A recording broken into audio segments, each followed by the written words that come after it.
Para la prueba final de la asignatura voy a desarrollar una reflexión personal sobre la crisis de los partidos políticos. No se trata tanto de exponer el asunto como de desarrollar una reflexión personal desde mi experiencia y desde los conocimientos adquiridos sobre la cuestión. Me parece oportuno comenzar señalando que en el sistema político democrático no solo se habla de la crisis de los partidos políticos, sino también se habla de la crisis de otros actores o elementos del sistema, como por ejemplo la crisis del Estado-Nación o la crisis de la democracia representativa. Incluso más allá de las fronteras del estricto ámbito del sistema político democrático, también es frecuente en estos tiempos hablar de una crisis sistémica, de manera que es frecuente oír hablar de la crisis económica, de la crisis del medio ambiente o de una crisis generalizada, una crisis de valores y la generalización de la corrupción. Me parece que este es el contexto que ayuda a entender el actual debate acerca de la crisis de los partidos políticos. Sea como fuere, lo cierto es que sobre el tablero hay elementos que permiten hablar de la crisis de los partidos políticos. Por ejemplo, la pérdida de militancia que desde hace décadas arrastran estas organizaciones, la pérdida de peso del contenido ideológico, la pérdida de funciones que han desarrollado los partidos políticos y que ahora desarrollan, por ejemplo, los medios de comunicación, o la pérdida de protagonismo de los partidos políticos en relación a la figura del líder. Por otra parte, me parece que cuando hablamos de crisis de los partidos políticos, interesa hacerlo más como transformación, cambio, adaptación, que como una coyuntura que en sí mismo represente una amenaza para la pervivencia o continuidad de este tipo de organizaciones. Lo cierto es que los partidos políticos son organizaciones imperfectas, organizaciones que han cometido errores que han contribuido a generar el clima de desafección, de desánimo, de desencanto, de desconcierto que hoy día se percibe en la ciudadanía. Algunos de estos errores cometidos por los partidos políticos, por ejemplo, elevar hasta lo imposible el listón de las promesas electorales, anteponer el interés partidista al interés general, o la falta de determinación o de eficacia a la hora de combatir la corrupción. Como digo, estos errores contribuyen a crear ese clima de desafección.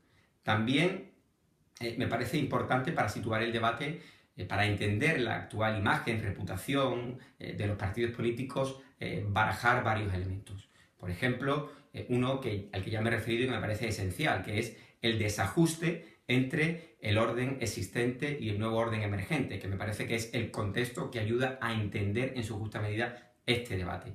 Por otro lado, la posición estratégica que en el sistema político ocupan los partidos, en especial a la hora de la provisión de los cargos públicos e institucionales. Y otro elemento es la sobreexposición a la que están sometidos los partidos políticos de la sociedad de la comunicación o de la sociedad de la información. Creo que estos elementos contribuyen a entender este debate. También me parece importante señalar que los partidos políticos en ocasiones se los ha criticado por una cosa y por su contraria. Por ejemplo, se le ha criticado falta de democracia interna, al mismo tiempo que se le ha penalizado a los partidos políticos el ruido interno que genera la discusión o el debate sobre algún asunto. Se le ha criticado falta de eficacia, pero al mismo tiempo se reconoce la complejidad del mundo actual.